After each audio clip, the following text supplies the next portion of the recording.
Ya, shalom, selamat malam Bapak Ibu yang terkasih di dalam Kristus. Selamat pagi bagi Bapak Ibu yang stay di Amerika dan selamat siang menjelang sore bagi Bapak Ibu yang stay di Jerman. Selamat bertemu kembali pada kelas pembelajaran firman Tuhan pada hari Selasa di kelas tema Adonai pada tanggal 16 Juni 2026. Yang malam ini kita akan belajar tentang tema Your Hearts yang akan dibawakan oleh narasumber kami yaitu Ibu PDM Dra Magdalena Caroline da Costa. Baik Bapak Ibu sekalian, sebelum memulai pembelajaran seperti biasa kita akan membuka dengan berdoa terlebih dahulu. Mari Bapak Ibu kita berdoa. Bapa kami yang di surga, terima kasih dan puji syukur ya Bapak untuk hari baru yang sekali lagi Kau berikan bagi kami. Terima kasih ya Bapak karena kami masih diberi kesempatan dan untuk mengisi hari ini sekali lagi. Dan kami mengucapkan syukur dan juga terima kasih ya Bapak karena sepanjang hari ini Engkau selalu menyertai kami, membimbing, melindungi kami, serta memelihara kehidupan kami. Dan juga kami mengucapkan syukur dan terima kasih karena pada malam ini pun kami masih diberikan kesehatan dan kesempatan untuk bisa kembali belajar tentang kebenaran firman-Mu untuk duduk di kelas Adonai. Ya Bapak, biar kiranya selalu ada penyertaan dan pimpinan-Mu dalam kelas pembelajaran kami. Dan berkatilah saya Tuhan yang menjadi moderator malam ini. Mampukan saya untuk bisa memimpin pembelajaran kelas ini dari awal hingga akhir dengan baik dan lancar.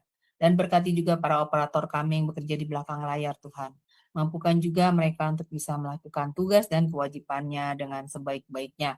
Dan berkati juga perangkat serta internet yang kami pakai saat ini Tuhan, sehingga tidak ada satu kendala pun yang dialami oleh internet dan perangkat kami selama pembelajaran ini berlangsung. Dan yang terutama berkatilah hamba-Mu Ibu Magdalena Caroline yang akan menyampaikan kebenaran firman-Mu malam ini ya Tuhan. Urapi setiap perkataan dari Ibu Magda dan berikanlah hikmat yang hanya daripada-Mu sehingga Ibu Magda mampu menyampaikan kebenaran firman-Mu ini sesuai dengan kehendak hati-Mu Tuhan. Dan berkatilah kami juga yang berada dalam kelas ini maupun yang mendengarkan di live YouTube ataupun nanti yang mendengarkan di live tunda. Buka hati dan pikiran kami Tuhan, serta terangi dengan Roh Kudus-Mu. Dan berikanlah kami hikmat yang hanya daripada-Mu, sehingga kami mampu menangkap pengajaran yang disampaikan Ibu Magdalena, juga dengan mendapatkan pemahaman yang sesuai dengan kehendak-Mu ya Tuhan. Dan materaikan firman ini dalam hati dan pikiran kami. Jadikanlah rema Tuhan, sehingga kami selalu mampu mengingatnya. Dan mampukan kami untuk mau merenungkan dan terutama melakukannya di dalam kehidupan kami. Serta kami mau mewartakan dan mengajarkannya kepada sesama kami. Terima kasih Tuhan, kami mau menyerahkan kelas pembelajaran ini dari awal hingga akhir hanya dalam pimpinan-Mu, dan kami patahkan segala kuasa kegelapan yang akan menghalangi kelas pembelajaran kami saat ini dalam nama Yesus. Doa ini kami panjatkan dalam satu nama, yaitu Tuhan Yesus Kristus, Juru Selamat kami yang hidup. Haleluya. Amin. Amin. Baik Bapak Ibu, sebelum memulai pembelajaran, seperti biasa, kita melihat terlebih dahulu profil dari narasumber kami. Sebentar ya Bapak Ibu, saya share. Shalom semua, selamat datang kembali di Zoom Shema Adonai dan di channel YouTube Cahaya Firman. Pada kesempatan kali ini kita akan berkenalan dengan pengajar kita yakni Ibu Pendeta Magdalena Caroline da Costa dan berikut adalah profil singkat dari beliau. Magdalena Caroline da Costa, Mojo Agung, Jombang, Jawa Timur, 17 Juli tahun 1973. Orang tua, Pendeta Christophel Abraham da Costa dan Pendeta Ineke Victorine Lydia I. Gunawan. Status pernikahan, menikah dengan Pendeta Daniel Albertus Vincentius, Sarjana Teknik. Dikaruniakan 2 anak. 1. Samuela Jessica Adelaide. 2. Samuel Jeremiah David. Pelayanan, mulai melayani Tuhan sejak usia 11 tahun, Gereja Bethany sampai saat ini. Memuridkan wanita sejak usia 15 tahun sampai sekarang. Dan tergabung dalam Virtuous Life Indonesia untuk menjangkau lebih banyak wanita agar dipulihkan dan dimuridkan.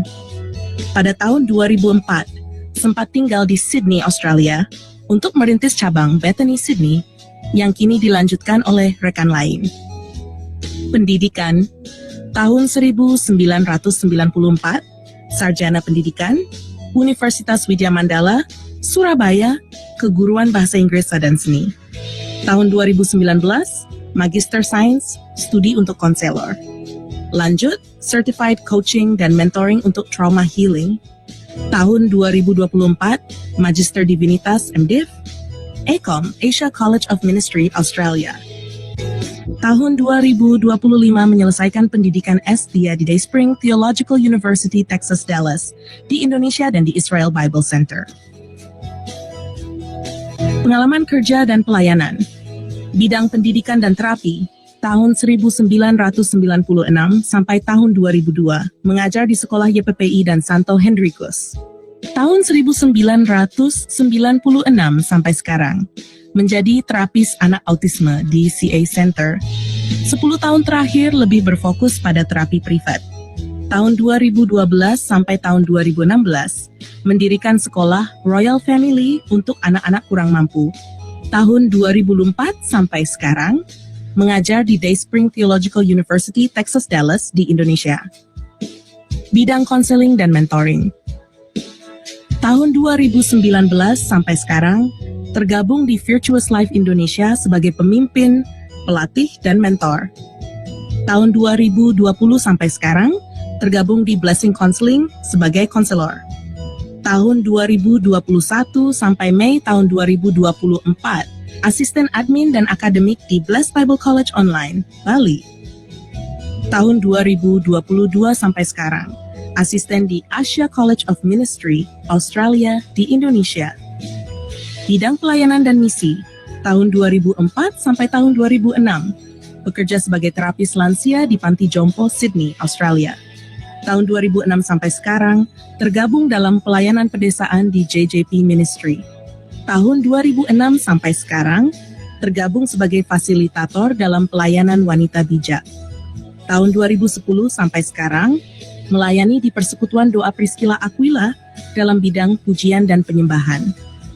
Tahun 2017 sampai sekarang, tergabung dalam pelayanan peniup shofar Kota Surabaya. Tahun 2018 sampai sekarang, tergabung di pelayanan wanita Sungai Sukacita Ministry bersama Evangelis Indri Pardede. Tahun 2021 sampai sekarang, melayani di Persekutuan Doa House of Blessing. Ya, baik, Bapak Ibu, tadi sekilas adalah profil dari narasumber kami, Ibu Magdalena. Baik, sekarang saya menyapa terlebih dahulu narasumber kami ya. Shalom, selamat malam Ibu Magda, apa kabarnya Bu? Iya, Puji Tuhan, shalom. Shalom Iya. balik. Semoga Ibu selalu dalam keadaan sehat dan luar biasa ya Bu. Amin. Ya, baik Ibu, kami sudah tidak sabar untuk mendengar pengajaran Ibu. Dipersilakan. Ya. Oke, baik. Ya, shalom Bapak Ibu. Selamat malam, selamat siang, selamat sore, Bu, dimanapun Bapak Ibu ada. Kita akan kembali belajar tentang satu hal yang saya juga berharap dan berdoa supaya ini bisa menjadi bekal buat kita semua gitu ya. Ya, malam hari ini kita akan belajar mengenai the pure heart. Jadi hati yang murni. Jadi sempat ngobrol gitu ya. Hati yang murni itu kira-kira seperti apa sih gitu ya? Apa toh hati yang murni itu? Ya, silakan. Bapak Ibu yang ingin memberikan tanggapan. Nah, ini ada Pak Yumbuk nih. Iya. Silakan di chat juga boleh ya. Ya. Pak Edi silakan untuk memberi tanggapannya. Apa itu hati yang murni? Ibu Erni silakan. Ya. Saya ya Bu. Saya coba Ayo menjawab. silakan. Hati yang murni itu mungkin hati yang bersih ya Bu ya. Maksudnya hati yang kudus ya Bu. Hati yang murni. Jadi nggak pernah ada.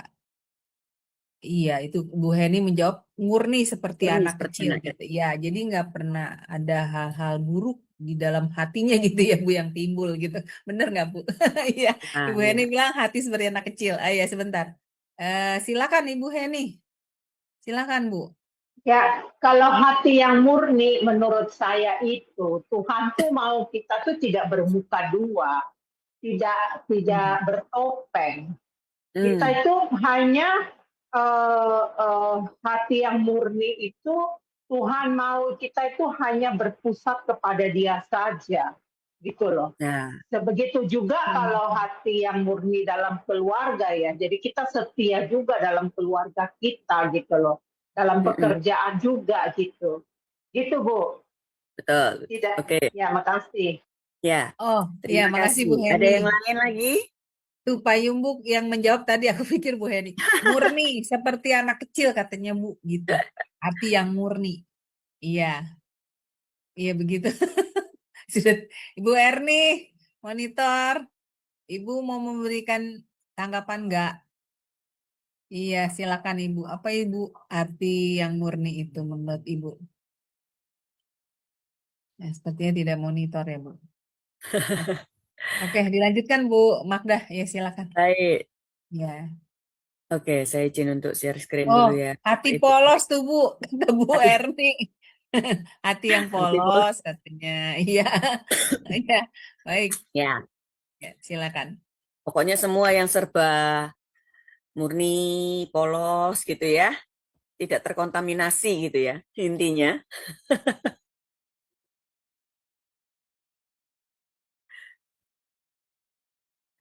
Oke, apakah sudah terlihat? Belum Bu? Belum. Iya. Oke, Nah, udah Bu. ya. Udah keluar ya. Ah,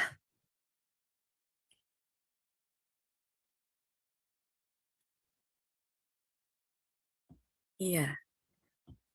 Bapak Ibu ketika kita belajar atau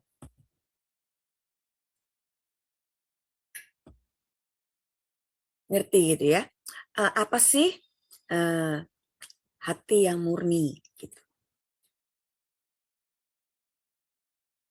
Karena seperti yang tadi Bu Heni bilang, murni, tidak nggak berpikiran macam-macam,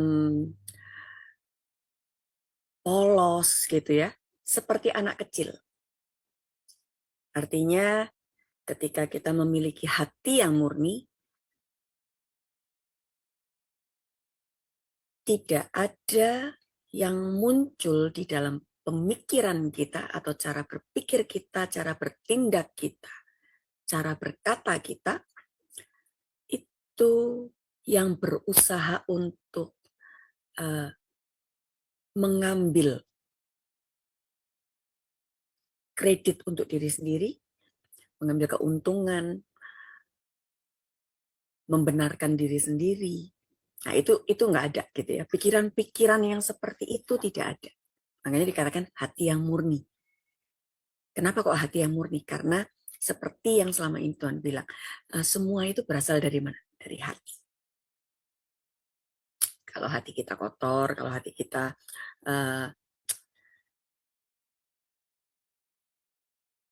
sudah tertumpuki atau tertutupi dengan banyak sampah, maka kita tidak lagi bisa berpikiran secara jernih, kita tidak lagi bisa berpikir secara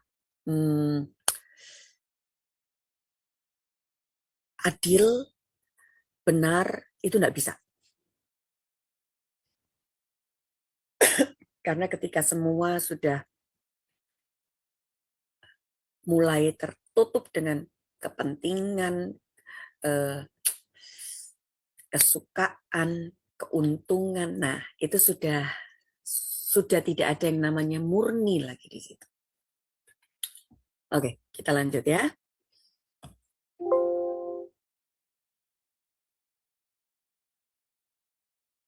Di dalam Matius pasal yang kelima ayat yang ke-8. Coba Bu Aling silakan baca. Ya, sebentar Bu. Matius Matius pasal yang kelima ayat yang ke-8 ya Bu ya. Yes, ya. Matius pasal 5 ayat 8. Demikianlah firman Tuhan. Berbahagialah orang yang suci hatinya, karena mereka akan melihat Allah. Amin. Ya, amin. Berbahagialah orang yang suci hatinya karena mereka akan melihat Allah. Kalau kita baca ayat ini mungkin oke lah, nggak perlu mungkin kita sampai meneliti sedemikian dalam, tetapi kita baca sekilas saja. Berbahagialah mereka yang suci hatinya karena mereka akan melihat Allah. Berarti ketika kita baca ayat ini, kalau hati kita tidak suci, kita tidak bisa Melihat Allah. melihat Allah. So simple as that, gitu ya. Sesimpel itu. Nah, tapi kita mau gali lagi. Kenapa kok Tuhan itu memiliki satu keinginan untuk setiap kita sebagai anak-anaknya itu memiliki hati yang murni?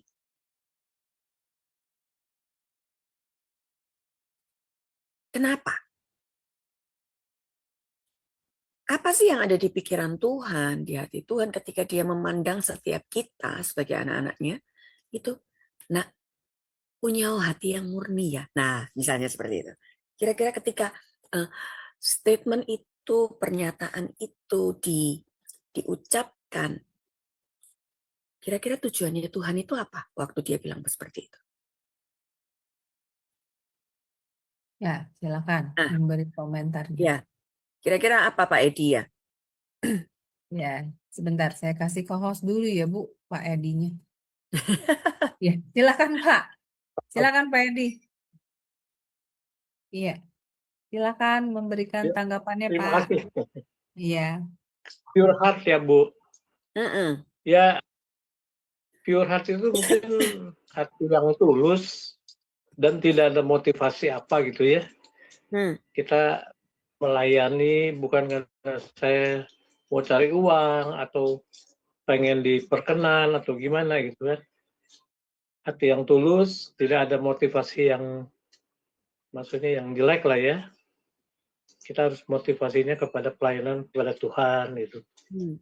Jangan karena untuk disenangi oleh gembala atau apa, contohnya begitulah. Mungkin itu Bu. Iya. Terima kasih Bu. Terima kasih Pak Edi. Terima kasih Pak Edi. Bang Kodeks, kira-kira kenapa nih? Kenapa kok Bang Tuhan Kodeks. itu mau setiap kita anak-anak yang dibilang anak-anaknya itu punya hati yang murni? Ya, silakan Bang Kodek. Memberikan tanggapannya. Baik, sepertinya tidak monitor ya Bu. Menghilang. Ibu Erni, silakan Bu Erni. Ibu Kinar, Pak Yumbu, silakan. Ya, Yuk, sudah Bu diberi Irina, co-host ada ya. tuh. Oh, Ibu Irina ya Bu, aku kasih co-host ya. Baik, silakan Ibu Irina memberikan tanggapannya. Ibu Heni lagi kerja sih Bu. Iya. Oh, Ibu Erni, ulang pertanyaannya Bu. Iya. Oke, silakan Bu. Iya. Ibu Kenapa bertanya apa Tuhan ya? itu mau setiap kita sebagai anak-anaknya itu punya hati yang murni? Kenapa kok? Ya udah, yang penting pokoknya misalnya hatimu nggak punya rasa, nggak ada rasa iri, nggak ada rasa dengki, nggak punya motivasi yang udah gitu aja. Tapi harus murni. Kenapa sih kok Tuhan maunya seperti itu? Kalau Bu, punya hati yang murni, dia akan mudah diajar gitu, lebih mudah Udah diajar. Oke. ya. Siap. Ya, ada bukannya lagi. itu ya Bu, di dalam 10 perintah juga kan yang firman Tuhan yang digenapi sama Tuhan Yesus, yaitu kasihlah Allahmu dengan segenap hatimu, dengan segenap tenagamu. Berarti Tuhan itu maunya kita itu hanya berpusat kepada satu. Oke. Ya itu. Ya. Aku Oke. Bu, aku. Iya. Ya. Kalau aku beranggapan kenapa Tuhan mau kita memiliki hati yang murni. Karena hati yang murni itu mudah diajar, mudah dibentuk ya Bu ya. Mudah ibaratnya kalau sebuah bejana itu karena hati kita murni jadi mudah untuk diajar, dibimbing gitu. Seperti itu Bu, menurut aku sih. Hati yang murni itu iya. Oke. Iya. Baik. Iya. Kenapa Ya, yang Yesus? lain silakan. Saya Bu. Silakan. Ya. Saya Bu, selamat Silakan. malam, salam semuanya. Ya, Ya, shalom. Mohon maaf saya opkam saja ini Bu Magda. Ya.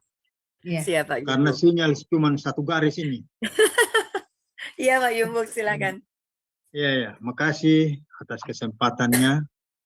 Jadi hati yang murni itu ya maunya supaya Tuhan itu bisa atur semaunya Tuhan gitu.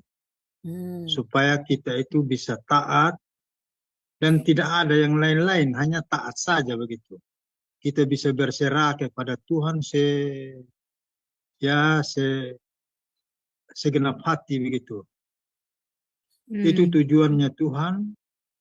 Supaya pokoknya itu supaya Tuhan bisa, rencana Tuhan itu bisa terjadi di dalam kehidupan kita. Tuhan bisa pakai kita menurut maunya Tuhan, bukan maunya kita begitu Bu Magda. Kasih. Baik, terima kasih Pak Yumbuk. Nah ini Ibu Kinar Bu, bagaimana tanggapannya Bu? Silakan. Kalau menurut saya, karena Allah menciptakan awal permulaan penciptaan itu kan hati yang murni, jadi ingin manusia itu juga hatinya murni supaya bisa mengenal Allah, bisa kembali ada persekutuan dengan Allah tanpa ada sekat. Terima kasih. Ya. Oke, terima kasih Bu Kinar. Ya, masih ada yang mau jawab? Iya, Bang Kodek bagaimana Bang? Tadi si Abang katanya lagi ada multitasking ya. Bisa menjawabkah sekarang Bang Kodek? Ya, sepertinya tidak bisa ya Bu. Ya sudah nggak apa-apa. Silakan dilanjutkan. Iya. Ya, jadi kenapa Yesus itu atau Tuhan itu mau untuk setiap kita belajar memiliki hati yang murni. Dan kalau kita bilang, oke, Tuhan aku mau belajar punya hati yang murni. Terus caranya gimana gitu ya? Lalu bagaimana kita ini memiliki satu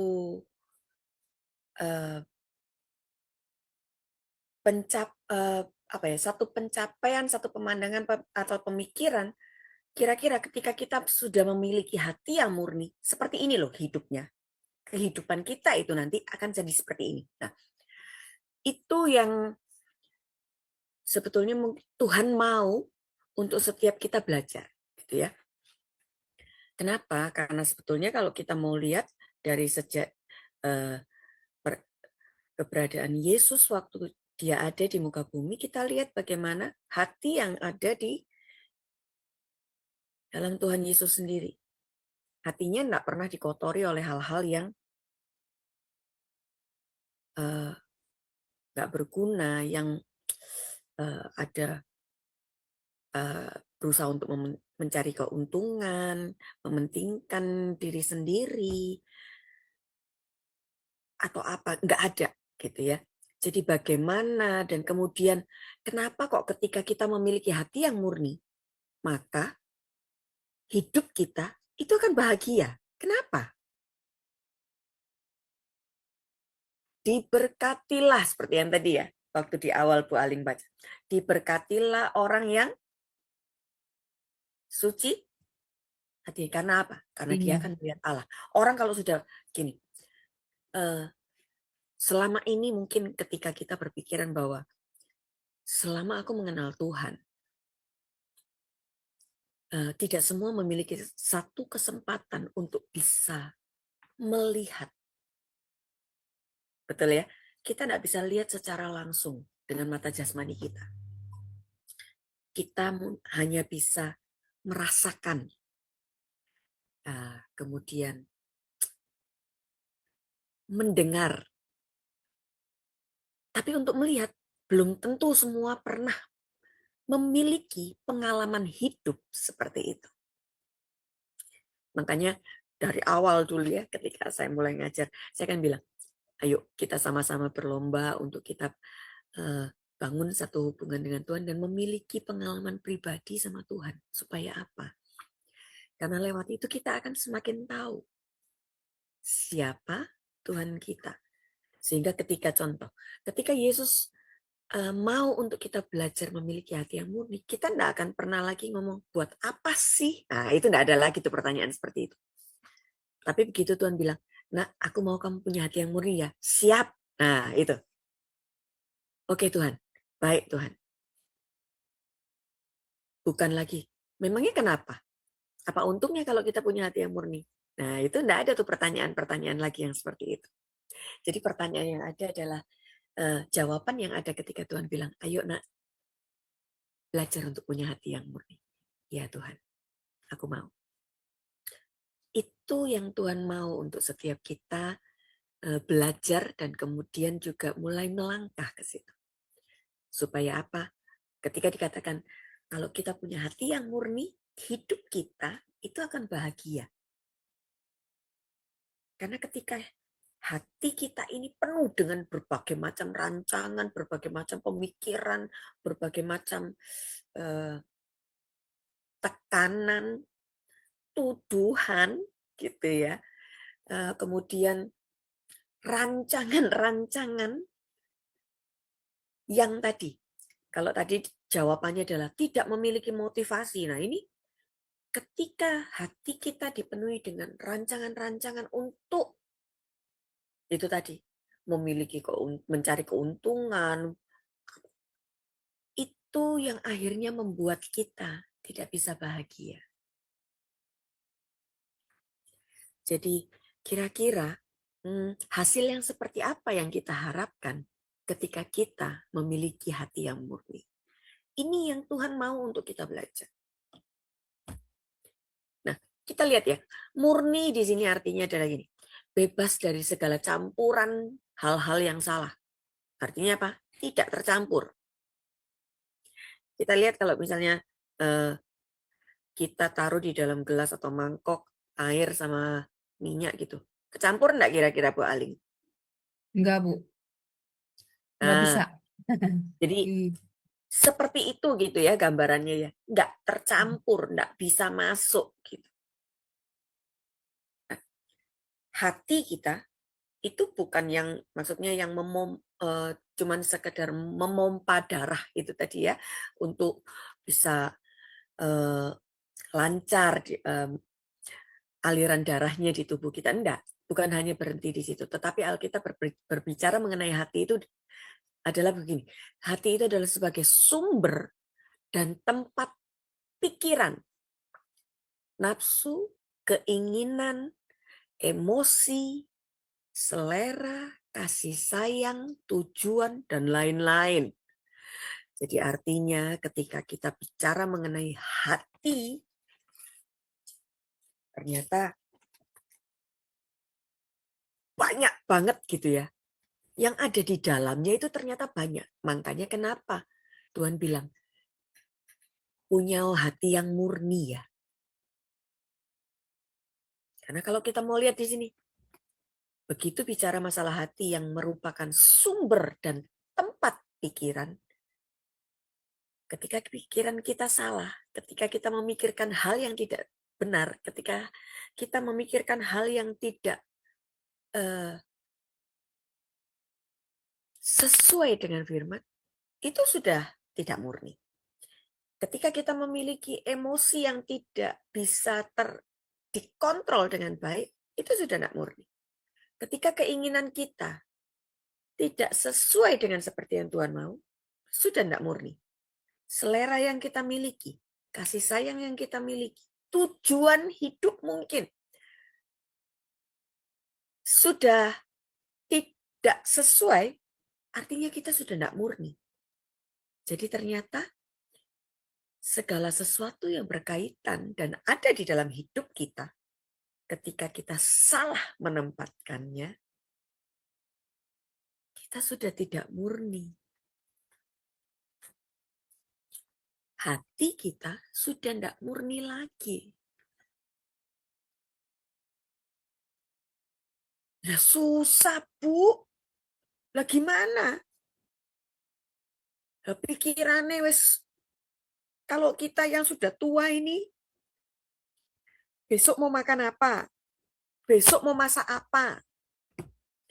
Besok mau bayar listrik pakai apa gitu ya? Pakai uang yang mana? Mau bayar uang sekolah pakai apa? Banyak yang ada yang kita pikirkan. Lalu emosi, gampang tersulut. Sudah tidak murni. Keinginan.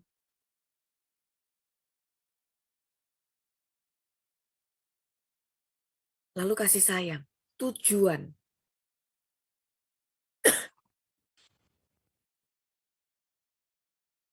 Segala sesuatu, bahkan yang dari yang paling sederhana dalam hidup kita, ternyata ketika kita tidak bisa menempatkannya dengan benar, kita udah nggak dalam kondisi yang murni.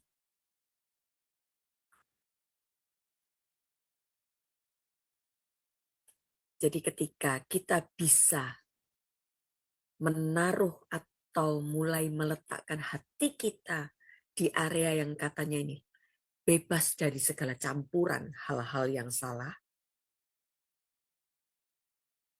maka hidup kita akan diberkati. Nah, ketika kita diberkati, maka kita akan berbahagia. Makanya tadi Firman bilang apa? Ketika hati kita suci, maka kita akan melihat Allah.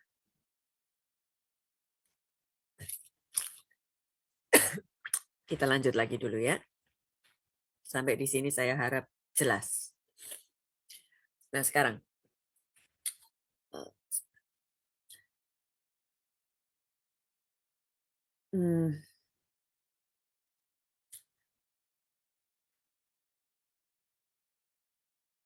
ketika kita bilang bahwa murni, artinya tadi seperti yang di awal ketika waktu saya bertanya kepada Bapak Ibu, apa sih gitu ya?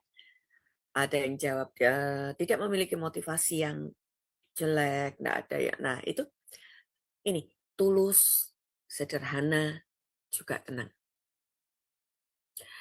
Ketika kita tulus, maka hati kita itu tidak akan bercampur dengan pikiran-pikiran yang tidak murni. Coba silakan dibaca di Titus pasal yang kedua, ayat yang ke-7 sampai ke-8. Ya, baik. Sebentar, Bu. Titus pasal 2, ayat yang ke-7 sampai dengan 8. Sebentar. Demikianlah firman Tuhan. Dan jadikanlah dirimu sendiri suatu teladan dalam berbuat baik. Hendaklah engkau jujur dan bersungguh-sungguh dalam pengajaranmu, sehat dan tidak bercela dalam pemberitaanmu, sehingga lawan menjadi malu, karena tidak ada hal-hal buruk yang dapat mereka sebarkan tentang kita. Amin. Amin. Waktu kita tulus, kalau ada orang yang mungkin mereka berusaha untuk menjatuhkan kita, nelikung kita, seperti yang tadi Titus bilang, apa? Tidak ada apa, Bu Ali? Tidak ada hal-hal buruk yang dapat mereka sebarkan tentang kita. Orang lain nggak akan bisa menyebarkan hal-hal yang buruk mengenai kita. Karena apa? Mereka nggak menemukan apa yang namanya pikiran-pikiran yang tidak murni. Hal-hal yang tidak tulus. Karena hidup kita nggak pernah mengotori dengan apa yang namanya tadi itu. Mencari kepentingan, punya motivasi yang tidak bagus. Nah, itu nggak ada. Sehingga orang lain mau menjelekkan, nggak bisa. Mereka sederhana, hati yang murni itu apa? sederhana, pikirannya enggak macam-macam. Karena mereka mereduksi kehidupan ke unsur-unsur yang dasar. Maksudnya apa ya? Nah, yuk coba kita baca di Matius pasal yang ketiga. Oke, Matius pasal yang ke-6. Ya, Matius pasal yang ke-6 ayat 33 sampai 34. Demikianlah firman Tuhan. Tetapi carilah dahulu kerajaan Allah dan kebenarannya, maka semuanya itu akan ditambahkan kepadamu. Sebab itu janganlah kamu khawatir akan hari besok, karena hari besok mempunyai kesusahannya sendiri. Kesusahan sehari cukuplah untuk sehari. Amin. Ya. Apa yang Tuhan ajarkan kepada setiap kita sebetulnya simple, ya. Carilah dulu kerajaan Allah. Makanya dikatakan cara berpikir orang yang memiliki hati yang murni itu sangat sederhana. Mereka hanya kembali ke unsur-unsur hidup yang dasar. Apa? Oh, Tuhan itu kan nyuruh kita untuk mencari kerajaannya terlebih dahulu. Setelah kita menemukan kerajaannya, maka apa? Semuanya akan ditambahkan.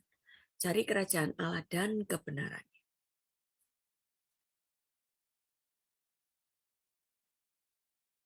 Dan kita tidak perlu mengkhawatirkan apa yang belum terjadi. Kenapa? Karena Alkitab bilang, kesusahan hari esok itu memiliki kesusahannya sendiri. Jadi kesusahan sehari ya udah cukup buat hari ini. Kalau misalnya sama Tuhan kita nggak cuma dikasih 24 jam gitu ya, tapi terus jalan sampai 50 jam gitu. Memang betul akhirnya kita jadi senewan kan Bapak Ibu ya. Apalagi kalau misalnya contoh ketika kita dikejar-kejar sama orang gitu ya. Ayo selesai ini pekerjaannya ini, selesaikan pekerjaan ini, bayar hutangnya. Ayo mesti ini. Karena 50 jam, wah kita jalan terus tuh. Kita bisa betul-betul yang namanya hati dan pikiran mau murni. Nggak mungkin bisa. Ketakutan, memikirkan bagaimana caranya, itu semua akhirnya penuh di sini. 24 jam. Sometimes kalau kita bilang bahwa, apakah ini cukup? Oh itu lebih dari cukup. Mungkin ada yang mama-mama yang suka bilang, kurang. Karena rasanya apa? Kita baru buka mata, kayaknya sudah besok lagi. Jadi mau nutup mata untuk istirahat kayaknya gak sempat gitu ya. Ada yang seperti itu. Tapi semoga saya di sini nggak ada lah ya. Nah, lalu dikatakan apa? Karena kenapa kok dikatakan mereka mereduksi kehidupan ke unsur-unsur dasar? Karena pada waktu mereka tidak kembali ke dasar, istilahnya kembali ke firman yaitu apa? Mencari kerajaan Allah dan kebenarannya. Maka mereka akan dengan mudah melakukan yang namanya apa? Kesalahan. Dan ketika kesalahan itu dilakukan, ini yang terjadi. Begitu salah, itu yang akan membuat segala sesuatu di dalam kehidupan kita jadi rumit. Yang tadinya mungkin baik-baik saja, akhirnya jadi tidak baik-baik saja. Nanti Bapak Ibu bisa baca ya di Titus pasal yang pertama. Ayat yang ke-15 sampai ayat yang ke-16. Nah, orang yang punya hati yang murni, mereka tuh tenang orangnya. Dan ketenangan itu datangnya dari mana? Dari ketulusan dan dari yang namanya kesederhanaan cara kita berpikir. Nggak ribet-ribet. Kenapa? Karena pikirannya itu sederhana banget. Apa sih pikirannya? Mencari kerajaan Allah dan kebenarannya. Cuma itu. Karena orang-orang yang tahu kunci ini, mereka sangat mengerti ketika aku mendapatkan kerajaan Allah dan kebenarannya. Semua, arti kata semua, itu apa? Apa yang kita butuhkan, apa yang kita inginkan, apa yang kita impikan, apa yang kita mungkin sudah doakan bertahun-tahun, akan ditambahkan. Intinya hidup itu adalah mencari kerajaan Allah dan kebenarannya.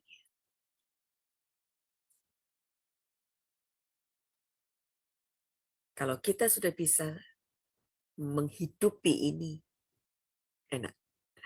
Ayo, coba ya kita baca di Filipi pasal yang keempat.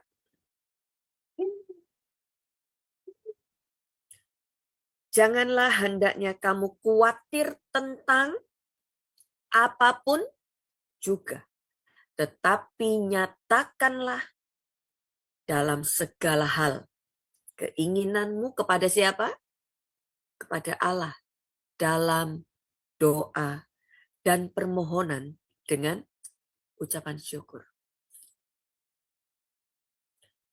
Damai sejahtera Allah yang melampaui segala akal akan memelihara hati dan pikiranmu dalam Kristus Yesus. Jadi akhirnya saudara-saudara, semua yang benar, semua yang mulia, semua yang adil, semua yang suci, semua yang manis, semua yang sedap didengar, semua yang disebut kebajikan dan patut dipuji. Pikirkanlah semuanya itu. Dan apa yang telah kamu pelajari, dan apa yang telah kamu terima, dan apa yang telah kamu dengar, dan apa yang telah kamu lihat padaku, lakukanlah itu. Maka Allah sumber damai sejahtera akan menyertai kamu.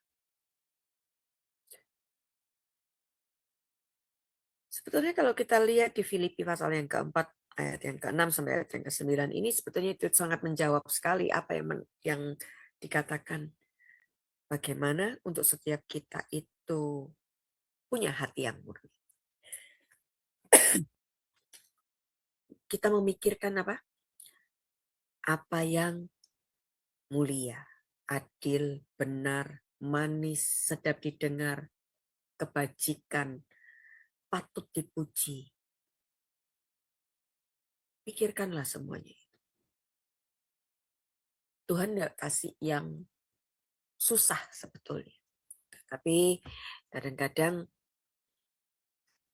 kita manusia itu, kita kan selalu melihat apa yang ada di depan kita ya. Waktu begitu kita mungkin tidak punya uang untuk bayar uang sekolah, nggak punya uang untuk bayar listrik, nggak punya uang untuk beli bensin, kita langsung, aduh Tuhan, kok kayak gini ya?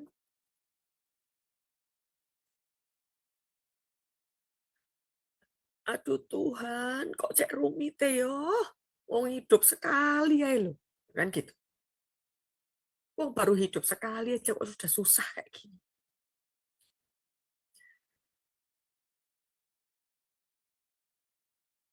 Tuhan bilang apa? Apa yang telah kamu lihat padaku? Artinya, yang tadi Tuhan bilang, semua yang baik, sedap didengar, mulia, suci, adil, kebajikan. Pikirkanlah semuanya itu. Artinya apa? Tuhan itu sudah memberi contoh, sudah memberi teladan. Makanya dia bilang, lihat yang sudah kamu lihat padaku. Itu itu bikin kita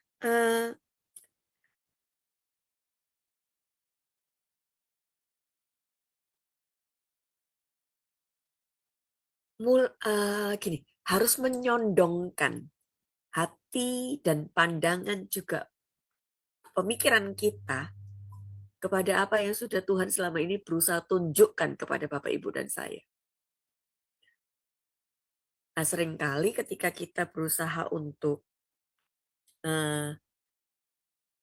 menunjukkan, melihat gitu ya, melihat apa yang Tuhan sudah kerjakan, kita merasa bahwa susah ya Tuhan, angel. Kenapa saya bilang susah? Ada banyak orang atau mungkin saya nggak usah bilang banyak orang. Saya, Tuhan, nggak bisa. Sakit semua. Capek. Masa kayak gini terus? Nah, pada waktu kita sampai ada di titik, kita tahu tuh, kita sedang tidak baik-baik saja. Kita sedang tidak melihat kepada Tuhan. Kita tidak sedang melihat contoh dan teladan yang sudah Tuhan itu perlihatkan kepada setiap kita. Pada waktu mungkin kita ada di dalam satu masalah, belajar untuk tenang dan kemudian berdoa, sulit buat kita. Kemerungsung dulu, apa kemerungsung itu, Mas? Apa Ibu Alin? Kemerungsung.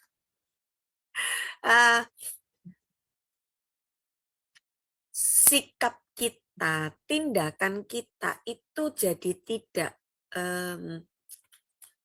tidak terkontrol. Kita jadi suka lepas kendali sehingga kayaknya remnya blong gitu ya, sehingga waktu kita lihat, aduh kok tagihan untuk mesti bayar listrik sudah ini jam segini nih, sudah terakhir ini. Kalau hari Jumat tutupnya cuma sampai jam 12 gitu ya. Kalau lebih nanti listrik di rumah bisa diputus, bisa dimatikan. Wow, udah ini pikiran sudah apa? Udah sasa semua. Pokoknya enggak bisa mikir yang enak, yang tenang gitu, enggak bisa. Itu yang terjadi ketika kita tidak bisa tulus, sederhana, dan tenang. Enggak bisa. Maka kita akan kehilangan itu yang namanya murni. Enggak bisa. Apa yang baik, sedap didengar, mulia, suci. Gimana caranya mikir? Yang kita pikirin apa? Gimana caranya cepat-cepat dapat uang supaya bisa bayar listrik? Kan gitu. Itu yang kita mau lihat, ya ini yang ada di sekitar kita yang terjadi saat ini. Kita nggak usah jauh-jauh kalau mau cari permasalahan yang untuk kita coba gali gitu ya. Mari kita coba lihat apa yang ada di sekeliling dan sekitar kita. Oh ya, masalah sekolah, masalah mungkin rumah tangga, masalah pelayanan, kebutuhan rumah, itu yang ada di sekeliling kita. Nah, mari kita lihat apakah kita bisa bersikap atau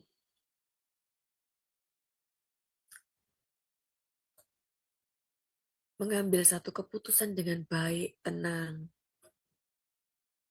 Nggak berpikir yang aneh-aneh dulu. Kayaknya susah ya kita. Tapi Tuhan mau, itulah yang kita miliki.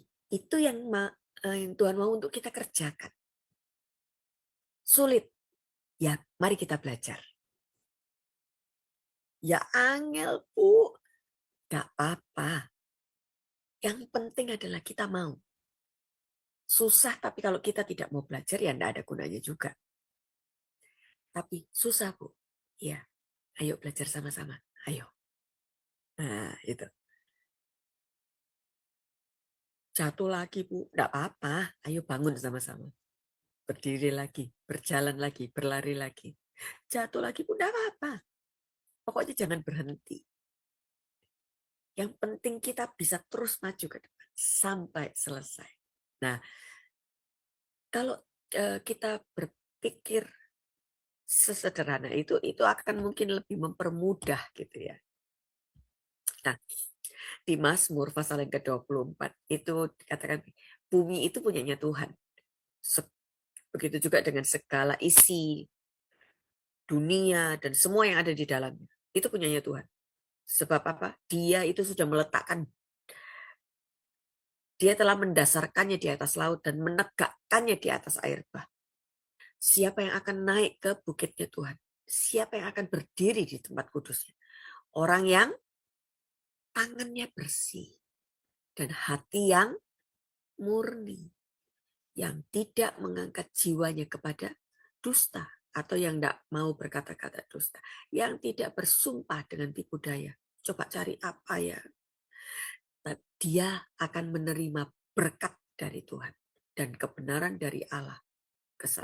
Nah, itu akan jadi yang namanya keselamatannya. Tidak gampang loh.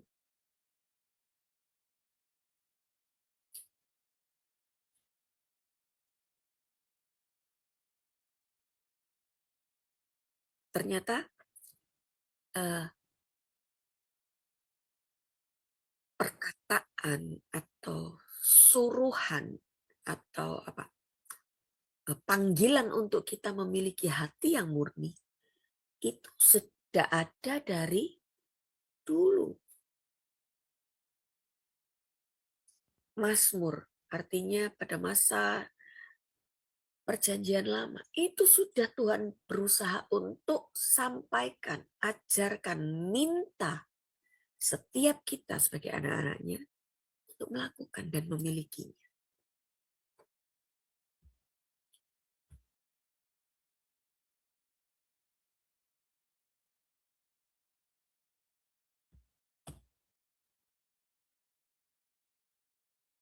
Tapi ternyata begini loh, ada banyak hal yang berusaha untuk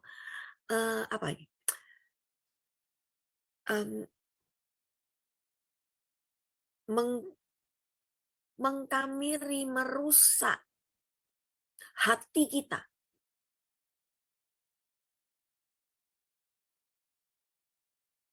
Ini ya, ketika keinginan mata, keinginan hati, daging kita ini masih belum bisa kita taklukkan. Maka ini yang terjadi. Ada banyak hal-hal yang merusak hati kita, yang tadinya mungkin yang tadinya itu, kalau kita mau jujur, pada waktu Tuhan menenun setiap Bapak, Ibu, dan saya, apakah sudah rusak hatinya? Belum. Masih murni. Nah, makanya dikarenakan ada benih dosa itu ya, sehingga kita lihat gampang sekali hati kita itu terbelokkan atau terdistract untuk kita bisa melihat yang lain. Apa sih yang lihat yang lain? Ya yang nyeneng hati kita lah. Pengkhotbah 7 ayat 27 sampai 29 bilang apa? Inilah yang telah kutemukan, firman pengkhotbah. Sambil menjelaskan satu hal dengan hal yang lain untuk menemukan pertanggungjawabannya. Yang masih kucari jiwaku tetapi belum kutemukan. Seorang laki-laki di antara 1000 orang telah kutemukan. Tetapi seorang perempuan di antara semua itu belum kutemukan. Lah, bingung toh? Lihatlah, hanya inilah yang telah kutemukan, bahwa Allah menciptakan manusia dalam keadaan benar. Tetapi mereka telah mencari banyak penemuan. Tuhan menciptakan manusia dalam keadaan benar. Tapi lewat apa yang menjadi keinginan manusia, kepingin ini, kepingin A, B, C semua. Jadi penuh nih, korup jadi hatinya.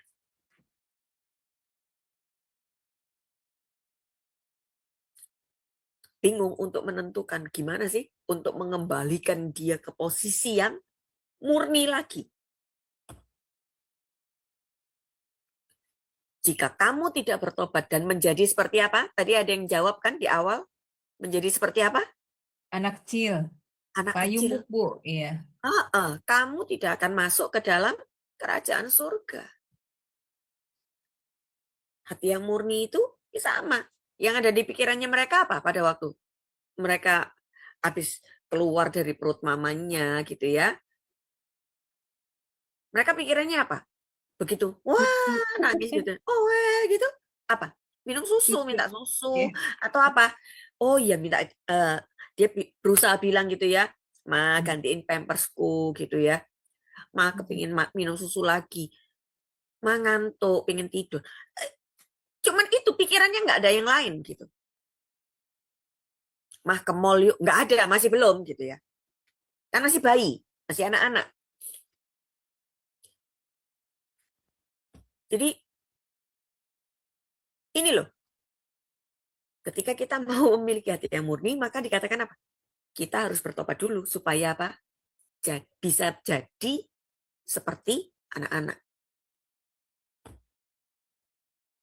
Waduh, lah masa kita harus kembali ke perut ibu kita? Ya enggak juga Bapak Ibu ya.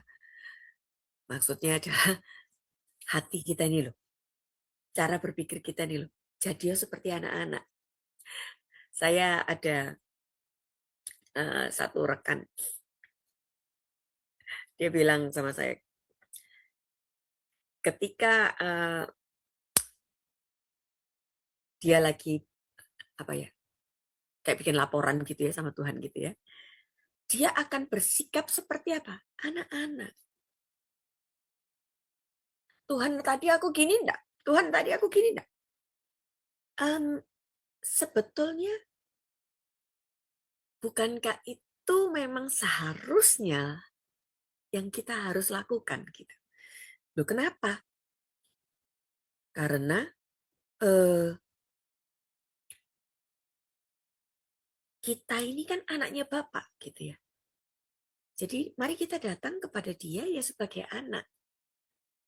Bukan sebagai orang yang sudah terkontaminasi pikirannya kita, perasaannya kita, tindakan kita, keinginan-keinginan yang mengotori pikiran ini, ya, memenuhi pikiran. Jadi gampang stres, gampang terintimidasi, gampang terpengaruh, dan lain-lain. Mari. Segala sesuatu yang ada di dunia yaitu apa? Keinginan daging, keinginan mata, kesombongan hidup, bukanlah berasal dari Bapa, melainkan dari dunia. Tapi jujur, hal-hal inilah kebanyakan daripada kita, ini yang kita pikirkan, ini yang kita inginkan, ini yang kita perjuangkan. Iya apa iya? Benar Bu. Apa yang enak buat daging kita, apa yang menyukakan mata kita gitu ya. Terus kesombongan hidup, kalau bisa. Nah, itu Tuhan sudah bilang, bukan dari Bapa loh, tapi dari dunia. Nah, dosa itu yang membuat setiap kita sebagai anak-anak Tuhan jadi fokus untuk apa? Apa yang menyukakan mata kita, daging kita, kesombongan atau keangkuhan hidup.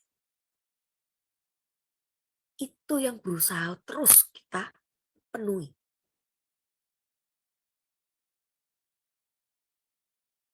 kepingin punya handphone yang keluaran terbaru, kepingin beli mobil, kepingin beli motor, kepingin jalan-jalan ke luar negeri, kepingin, padahal tahu bahwa tidak bisa, tidak mampu secara keuangan mungkin, atau mungkin belum sekarang, tapi karena kepingin. Nah, akhirnya ada banyak hal yang dilakukan. Mungkin kalau kerja, oh kita bisa apa namanya,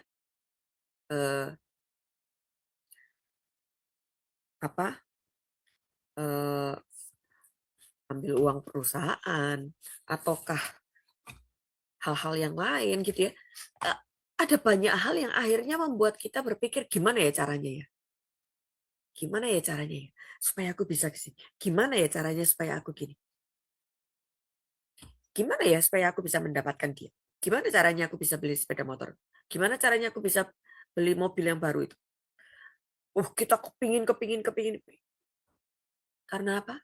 Dosa yang penuh nih sudah memenuhi. Jadi keinginannya dibuai. Gak selesai-selesai Bapak Ibu.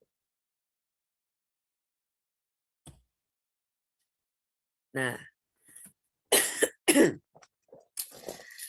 siapa yang mungkin, ayo kita sekarang pelan-pelan dan kita cek. Tulis aja di chat kalau misalnya nggak mau ngomongnya. Keinginan mata, coba kita cek mata kita. Check your vision. Amsal pasal yang ke-6 ayat 24-29. Matius tadi kita sudah baca. Amsal pasal berapa Ibu? 6. Sebentar ya.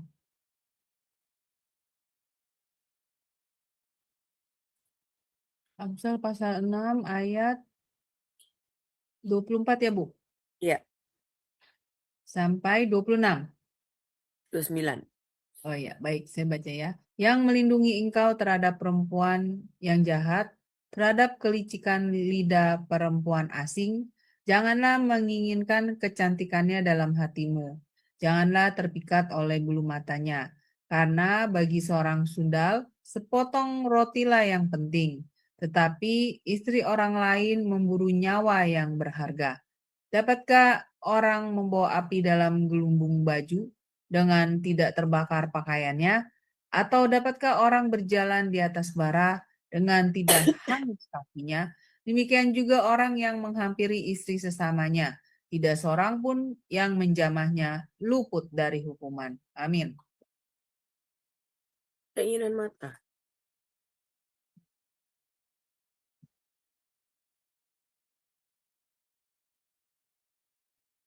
Yang di sini semua punya keinginan mata atau enggak? Atau semuanya baik-baik saja? Enggak mungkin. Pasti punya keinginan mata, Ibu. Ya, Iya. wanita-wanita jalan ke mall. Wah, lihat perhiasan. Waduh, ih bagus. Punya duit? Enggak. Pinjem ya. Nah, mulai ya. Awalnya cuman begitu tuh. Atau apa yang lain?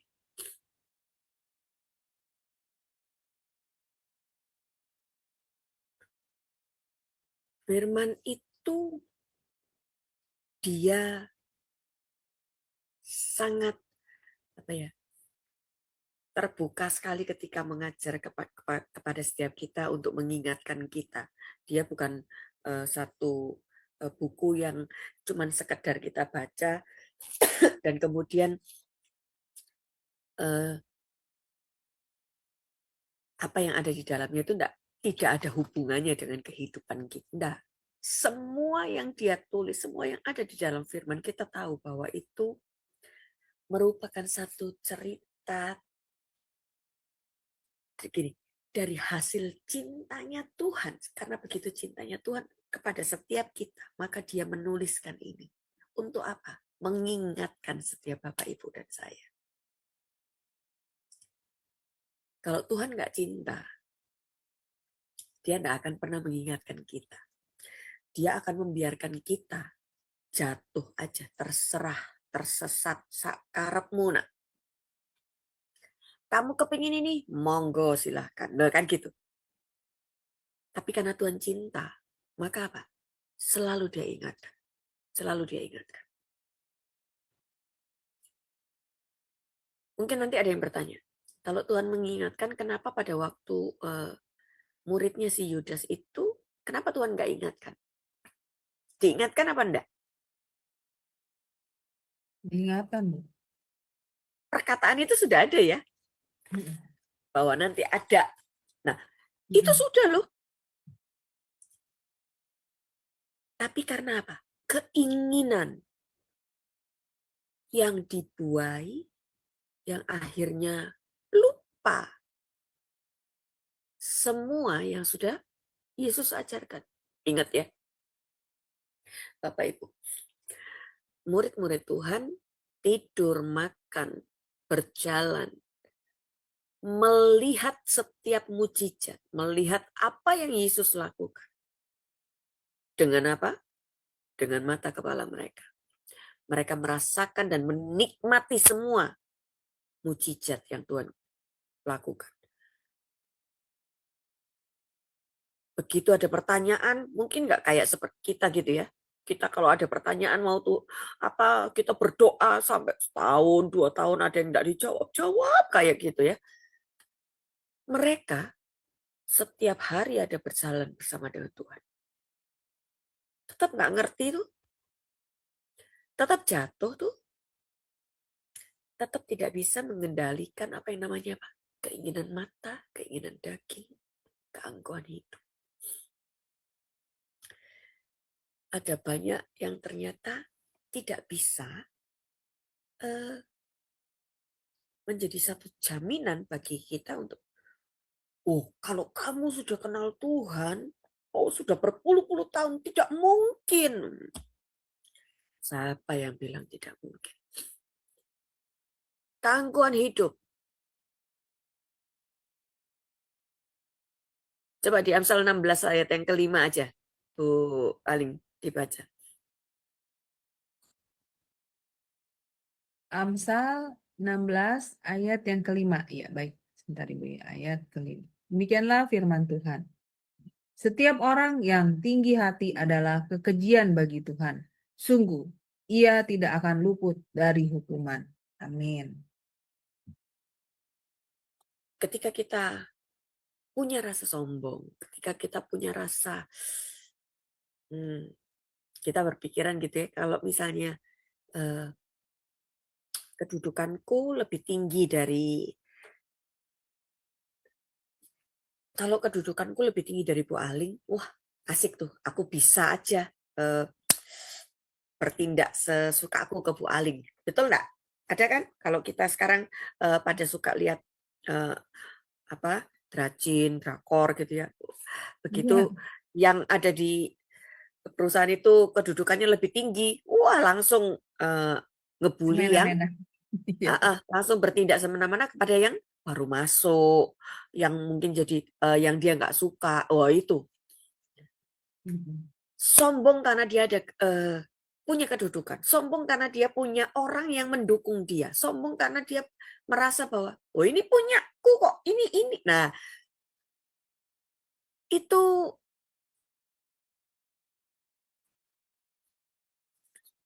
kalau saya mau bilang, kita itu sebetulnya sudah lagi ada di pinggir jurang gitu ya.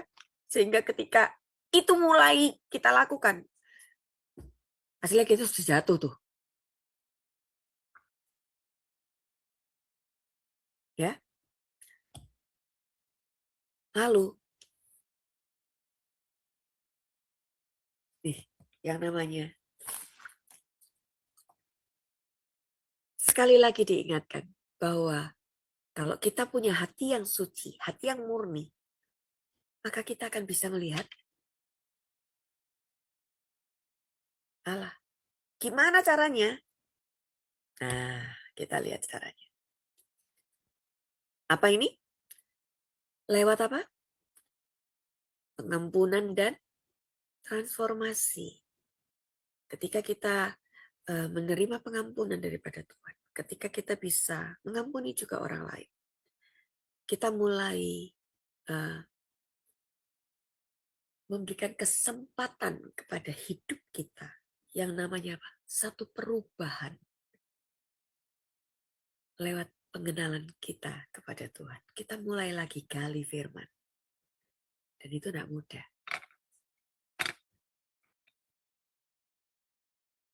Mengampuni pada waktu kita terima itu daripada Tuhan gampang. Tapi pada waktu itu kita yang harus memberikan pengampunan kepada orang lain,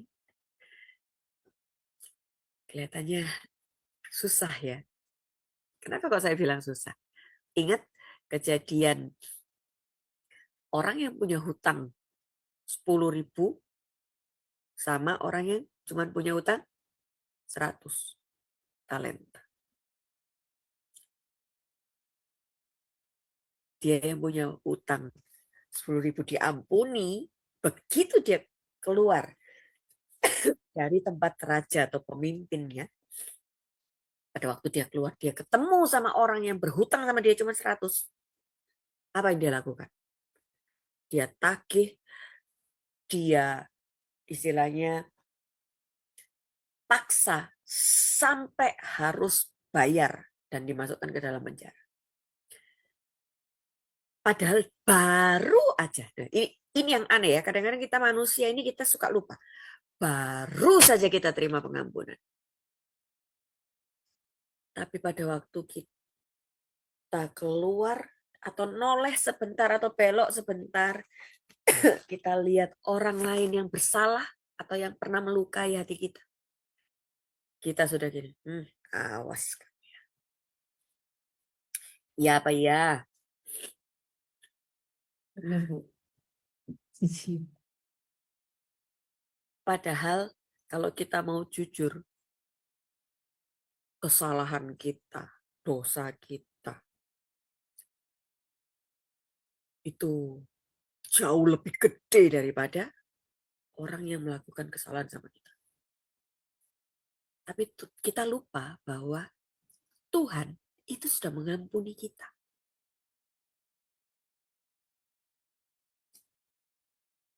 Itu anehnya manusia. Kita suka lupa bahwa pengampunan untuk kita yang tidak layak diampuni ini sudah kita dapatkan.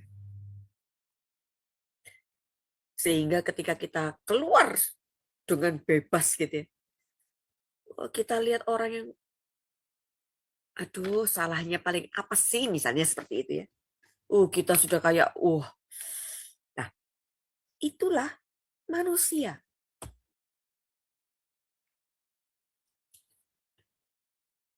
Yang jadi pertanyaan adalah ini. Dapatkah kita itu melakukan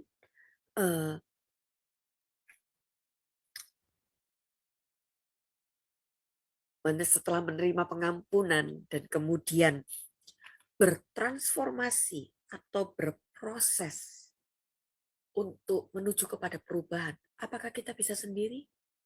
Kira-kira bisa sendiri enggak? Nggak bisa, Bu. Nggak bisa. Nggak bisa. Pak Ibu, kita butuh orang lain. Kita butuh komunitas. Kita butuh mentor. Kita butuh Bapak rohani, Ibu rohani yang mau berdiri bagi Bapak, Ibu, dan saya.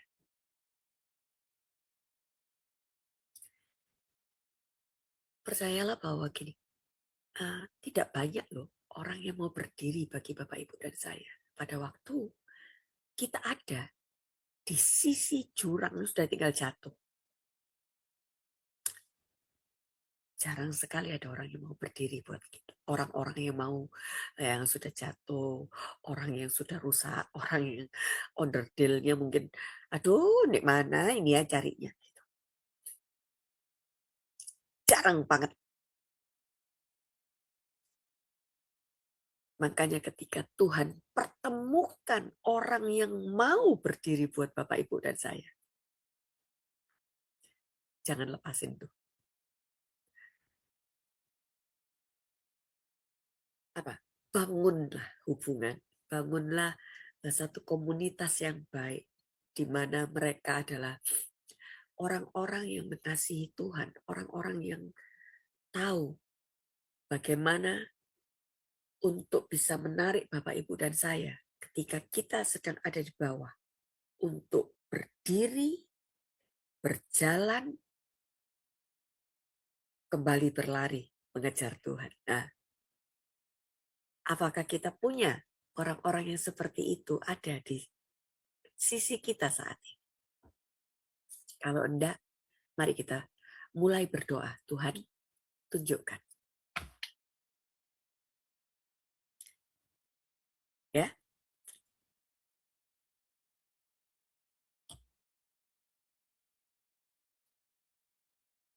Apakah Bapak, Ibu, dan saya sudah diampuni dari segala dosa-dosa kita? Kadang-kadang gini, Tuhan sudah mengampuni, sudah, tapi kita terus merasa tertuduh. Terus merasa, aku enggak layak, aku enggak.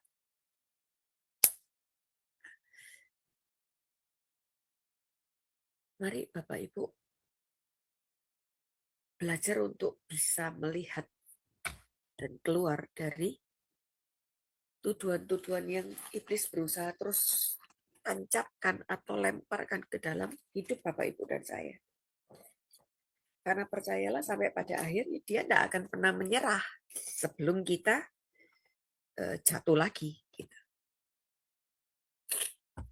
1 Petrus 1 ayat yang ke-22. Karena kamu telah menyucikan jiwamu dalam ketaatanmu kepada kebenaran, sehingga kamu mengasihi saudara-saudaramu dengan tulus, maka kasihilah apa? Satu sama lain dari hati dengan sungguh-sungguh. Ketika kita menemukan satu komunitas, orang-orang yang mungkin Tuhan kirim untuk ada di sekeliling kita, untuk mereka bisa menguatkan kita, mengingatkan kita, mensupport kita. Ada ketika kita membutuhkan dukungan mereka, topangan mereka, gitu ya. Aku enggak kuat ini ya, kalau misalnya aku enggak ada orang yang dukung aku takut aku bisa jatuh lagi. Nah, itu enggak mudah loh untuk kita bisa menemukan orang-orang yang seperti itu, gitu. Jadi, ayo, mari kita sama-sama berdoa dan bertanya kepada Tuhan. Karena gini, transformasi itu ketika mulai kita jalani, maka yang harus kita lakukan selanjutnya adalah kita ini harus menanggalkan manusia lama yang penuh dosa dan mengenakan manusia yang baru, yang sudah diciptakan untuk apa?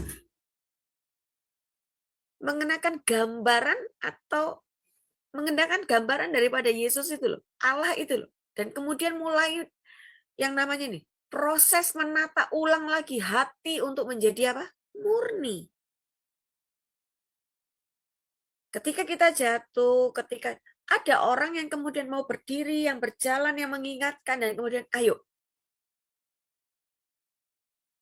berubah. Apakah langsung? Enggak bisa, ada prosesnya Bapak Ibu.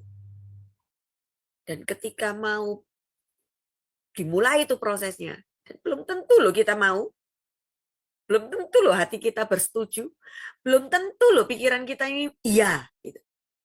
Belum tentu.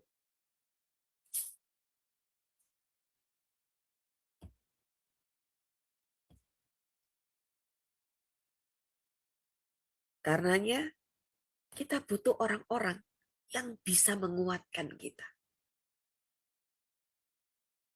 Bukan orang yang justru begini sama kita. Memang kamu tidak layak. Kamu itu sudah tahu kok. Siapa yang suruh? Nah, kita tidak butuh dengar yang seperti itu loh Bapak Ibu.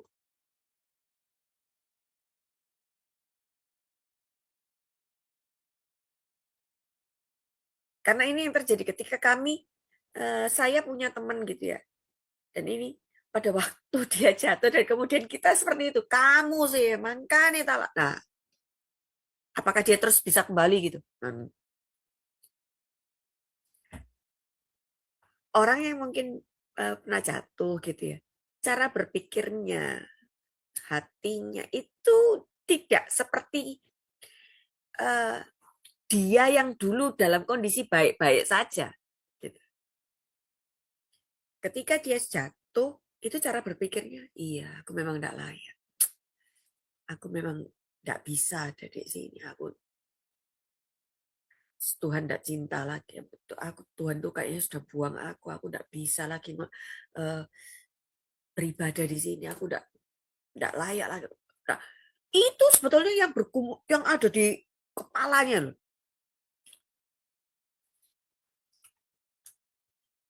Nah, tugas Bapak, Ibu, dan saya itu adalah apa?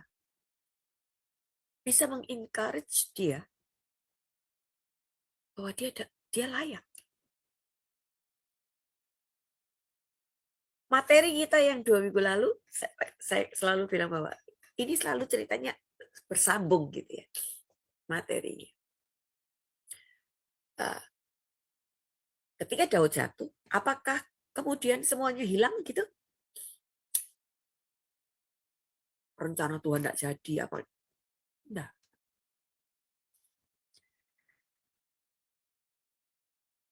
Mundur ya. Berhenti sebelum dia selesai repentance, iya. Tapi apakah yang namanya rencana Tuhan yang sudah Tuhan tetapkan bagi Daud terus dikasihkan ke orang lain gitu? Enggak. Tuhan tetap tunggu Daud.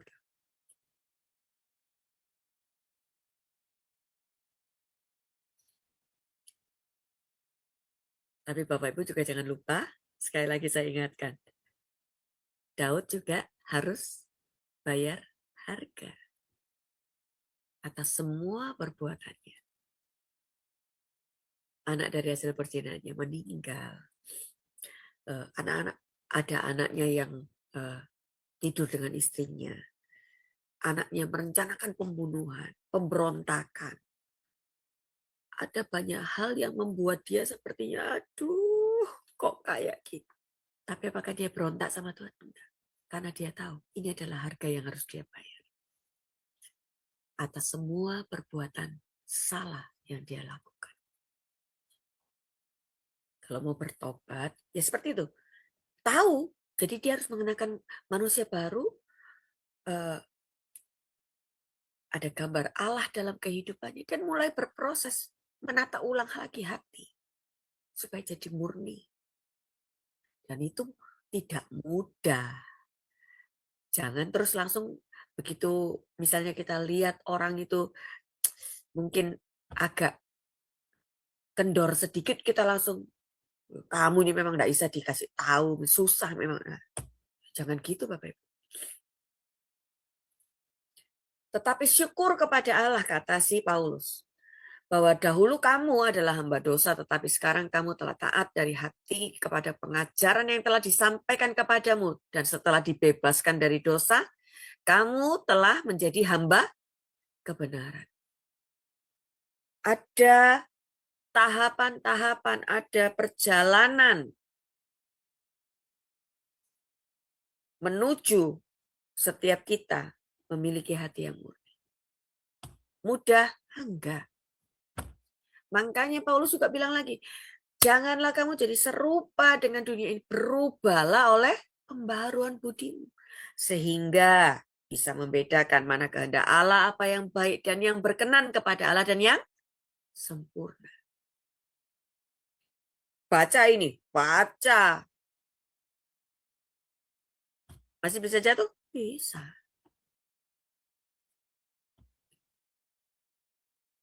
Makanya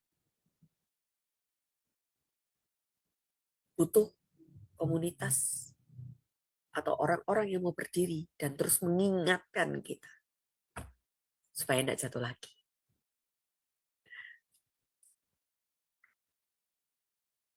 Tapi kan kita tidak bisa nyetop omongan-omongan orang lain ke sama kita. Di belakang itu mereka ngomongnya aneh-aneh terus. Itu kan bikin hati kita ini sama pikiran ini kan jadinya gimana. Tidak usah pusing, biarin aja. Mereka mau ngomong apa itu ya silahkan. Mereka kan punya mulut ya. Gitu. Nah, kita kan nggak bisa nyetop. Tapi yang penting adalah perubahan yang kita lakukan. Kita sama Tuhan.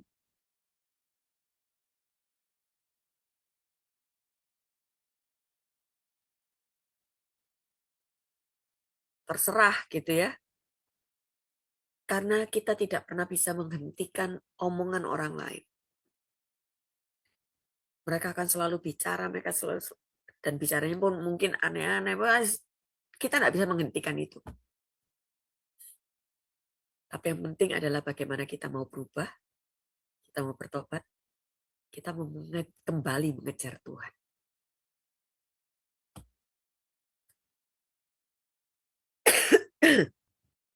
Sesungguhnya engkau berkenan akan kebenaran di dalam hatimu. Dan dengan diam engkau memberitahukan hikmatmu kepadaku.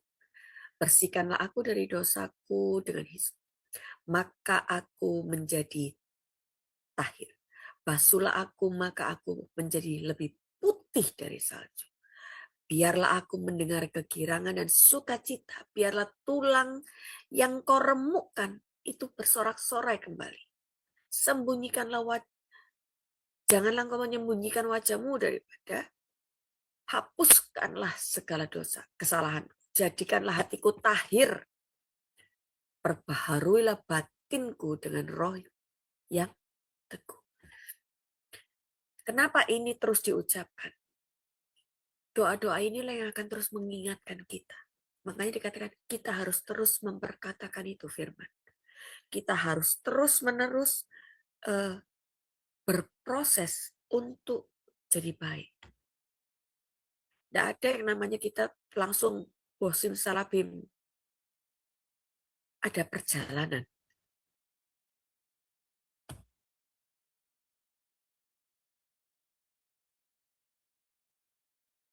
Waktu perasaan kita tumpul dan kita menyerahkan semuanya itu kepada hawa nafsu untuk kedagingan kita gitu ya. Kita jadi serakah, kepingin yang aneh-aneh gitu. Tapi kita mau belajar gitu. Aku mau menaklukkan pikiranku kepada firman di dalam Tuhan. Aku mau itu yang harus terus-menerus kita belajar, lakukan dan hidupi. Kita sudah tahu tentang Tuhan, kita terima setiap pengajarannya. Jadi ketika kita diminta untuk mulai menanggalkan manusia lama kita dari setiap keinginan-keinginan daging, mata, nafsu yang ada di dalamnya yang menyesatkan setiap kita. Kita mau bawa itu kepada Tuhan supaya apa? Diperbaharui di dalam roh dan pikiran kita. Supaya kita terus bisa mengenakan manusia yang baru, yang diciptakan menurut kehendak Allah di dalam kebenaran dan kekudusan Tuhan yang sesungguhnya.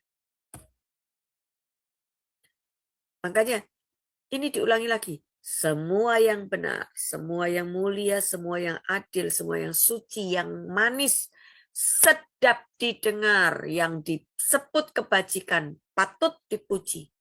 Pikirkanlah semuanya itu.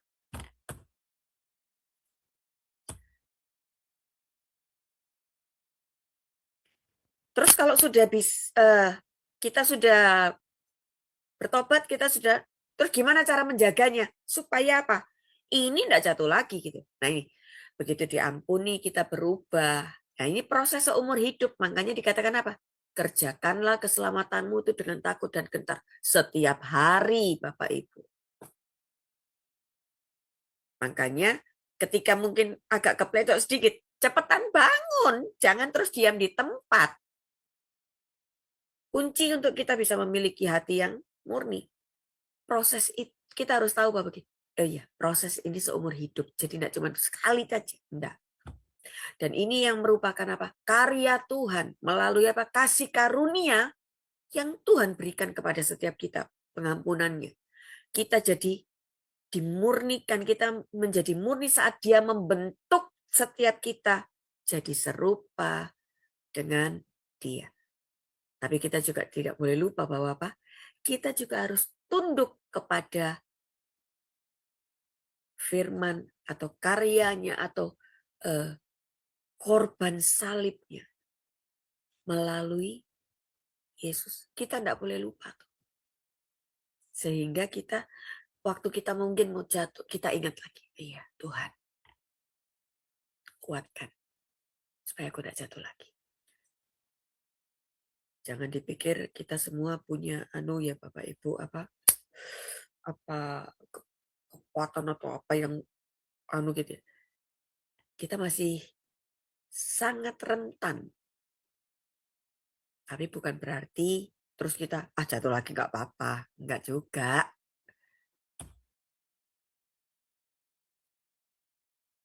Tetaplah kerjakan keselamatanmu dengan takut dan gentar. Bukan saja. Nah ini yang seperti pada waktu aku masih hadir, tetapi terlebih pula sekarang waktu aku tidak hadir. Jadi kelihatan atau tidak kelihatan, tetap kerjakanlah dengan takut dan gentar. Karena Allah lah yang mengerjakan di dalam kamu baik kemauan maupun pekerjaan menurut kerelaannya. Ada yang lihat ataupun tidak. Nggak usah pusing. Karena Tuhan pasti lihat. Manusia tidak lihat, Tuhan lihat. Jadi tetap kerjakanlah keselamatan dengan takut dan gentar. Kita harus melakukan apa yang menjadi bagian kita. Kita mungkin akan bisa sampai di titik ini. Sakit kabeh Tuhan, tidak kuat Tuhan.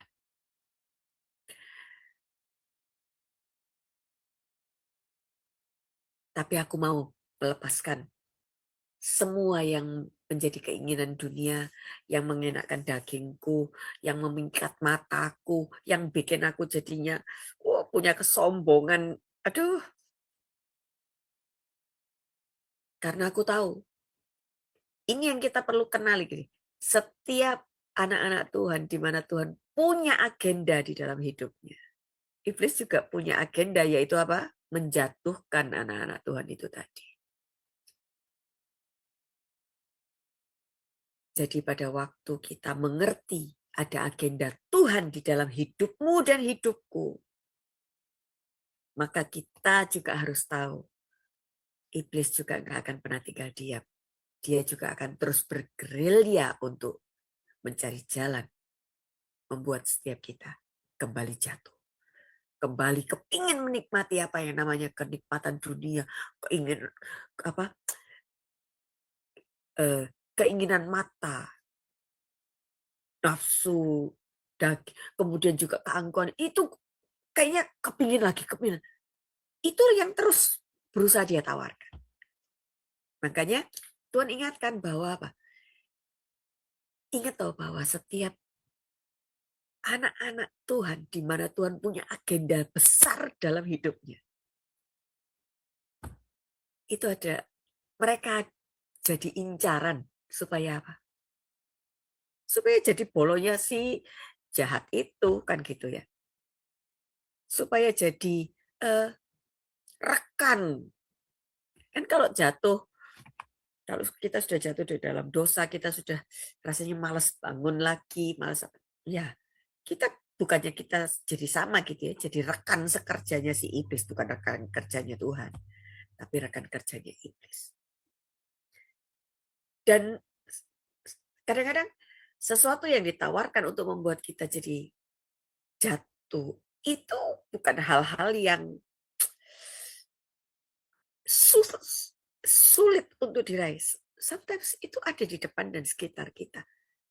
Televisi, internet, ya, video-video yang kita download, kemudian juga mungkin radio, games, majalah-majalah, video-video porno. Nah, itu jadi makanan tuh. Ketika itu kita tidak menyadari bahwa itu adalah sesuatu yang berusaha iblis tawarkan terus, beri terus untuk kita terikat.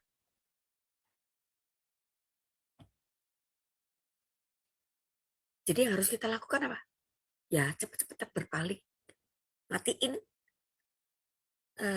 lari, nggak usah noleh lagi ke belakang.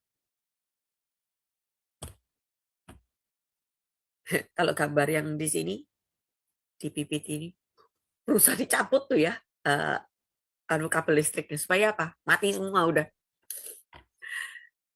Kalau sudah gitu kan nggak bisa lihat TV, nggak bisa apa gitu ya. Jadi tujuan nasihat itu ini. Kasih yang timbul dari hati yang suci, dari hati nurani yang murni, dan dari iman yang tulus ikhlas.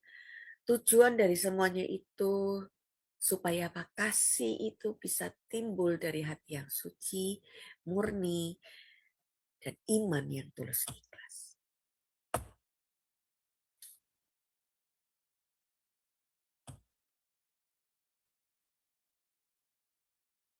Kita akan melihat begini loh. Pada waktu kita coba untuk kembali, kita akan tahu begini. Tuhan itu baik. Tuhan itu sayang. Tuhan itu cinta. Buat mereka yang tulus hatinya dan bersih. Jadi, mari kerjakanlah dan mari kita minta kepada Tuhan untuk memberikan kepada setiap Bapak, Ibu, dan saya hati yang murni, hati yang bersih, dan roh yang suci itu ada di dalam kehidupan kita.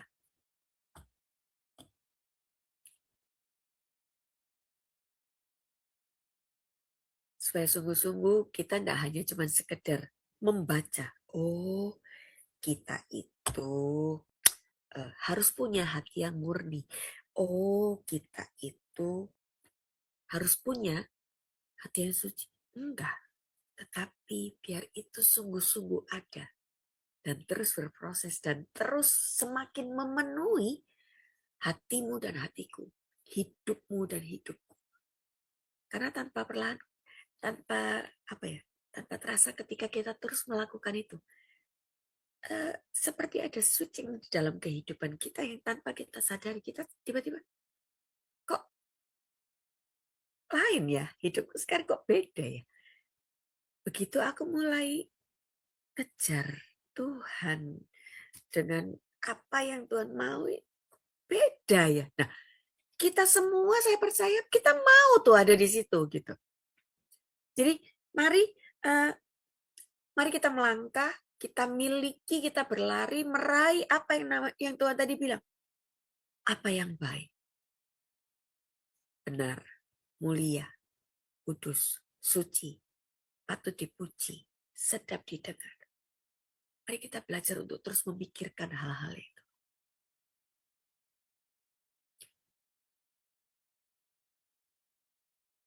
Mencari kerajaan Allah dan kebenarannya. Maka kita tahu kok, jawaban pasti itu kita sudah tahu. Semua akan ditambahkan. Perkataan semua akan ditambahkan artinya apa? Apa yang kamu mau? Apa yang kamu inginkan? Apa yang menurut kamu sebetulnya? Nggak mungkin ya aku dapat. Tapi begitu kita yang ada di dalam pikiran, pokoknya aku harus cari dulu kerajaan Allah dan kebenarannya. Ketika itu sudah ada dalam hidupku, semuanya, kata semuanya ditambahkan. Artinya apa? Jadi bonus buat Bapak, Ibu, dan saya. Kita tidak perlu lagi berusaha kejar, tapi itu akan diberikan dengan mudahnya kepada Bapak, Ibu, dan saya. Saat kita mengerjakan keselamatan kita dengan takut dan gentar. Supaya apa? Hati yang murni, hati yang suci. Yang hanya memikirkan apa yang baik, yang kudus, yang berkenan, yang mulia, yang sedap didengar. Itu terus yang kita lakukan. Maka ketika ditambahkan, kita hanya bilang gini, Tuhan kau baik. Oke Bapak Ibu ya. Saya harap Bapak Ibu semua mengerti sampai di sini. Lain balik Amin, saya amin. Ya, amin. Puji Tuhan. Terima kasih Ibu Magda untuk pelajaran yang luar biasa ya Bu. Waduh, saya mendapatkan banyak sekali pencerahan ini Bu dari pelajaran Ibu malam ini ya. Bagaimana memiliki hati yang murni itu. Luar biasa. Baik, tanpa terasa sudah hampir 2 jam ya Bu ya kita belajar. Baik, kita akan mengakhiri kelas pembelajaran kita. Dan terima kasih Bu Magda untuk pelajarannya ya Bu yang luar biasa. Bagi kami semua sangat memberkati sekali ya, dan terutama bagi Bapak Ibu sekalian ya sangat memberkati. Dan baik, saya akan sebelum menutup acara kelas ini saya akan membacakan terlebih dahulu acara-acara Sema Adonai ke depannya. Baik, saya share dulu ya Bapak Ibu. Ya, baik, sudah tampak di layar.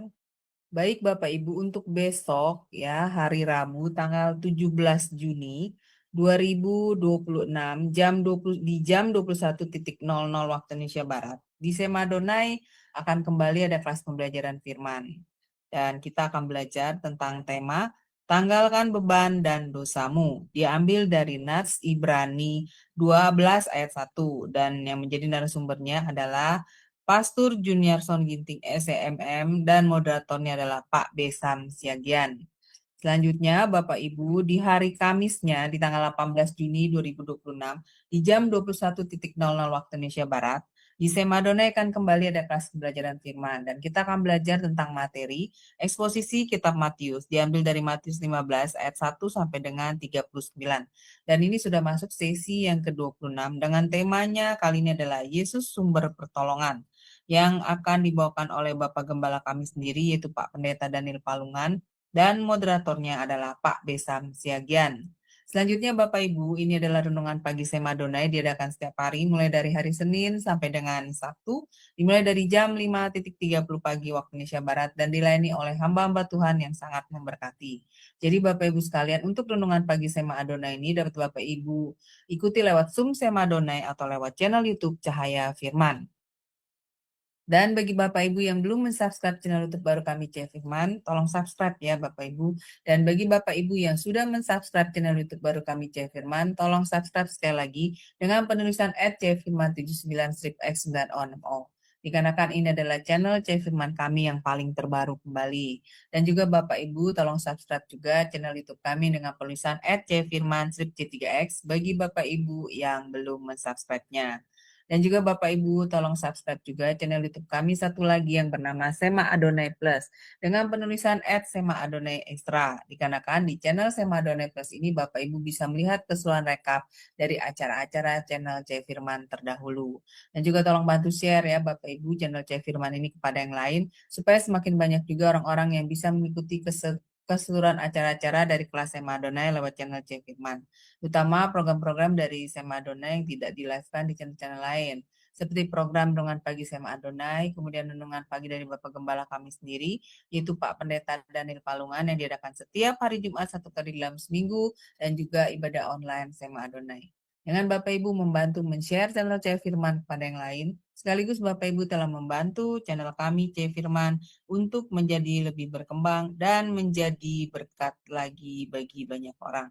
Terima kasih Bapak Ibu atas perhatiannya. Sekarang kita akan mengakhiri kelas pembelajaran kita ya. Dan Ibu Magda, terima kasih sekali untuk pelajarannya, sangat memberkati kami semua. Dan jadi kami mengerti ya Bu, bagaimana kami harus mencapai hati nurani yang murni itu ya, seperti yang dikehendaki oleh Tuhan, seperti yang di awal Ibu bilang, kenapa Tuhan itu menginginkan kita untuk memiliki hati nurani yang murni. Dan tadi Ibu sudah memberikan step-stepnya ya dalam pengajaran Ibu bagaimana kita mencapai hati nurani yang murni. Dan saya berharap semoga setelah pelajaran ini kita praktek ya Bu ya. Kita berusaha untuk praktek agar kita mencapai apa yang Tuhan inginkan itu, yaitu memiliki hati nurani yang murni. Luar biasa, terima kasih Bu Magda, pelajaran malam ini sangat memberkati kami. Semoga pelajaran ini juga menjadi berkat bagi Bapak Ibu sekalian dan kita akan menutup kelas pelajaran kita. Jika Ibu Magda masih ada closing statement-nya, dipersilakan Ibu. Jika tidak, lalu pimpin doa bagi kami semua. Dipersilakan Ibu. Ya, baik. Nah, Bapak Ibu terima kasih. Sekali lagi, mari jangan pernah merasa kecil hati. ketika ada banyak orang mungkin yang berusaha untuk meninggalkan Bapak Ibu, berusaha untuk menenggelamkan Bapak Ibu dengan berbagai cara gitu ya. Berusaha untuk kisik-kisik di belakang kita gitu. Jangan pernah merasa itu jadi satu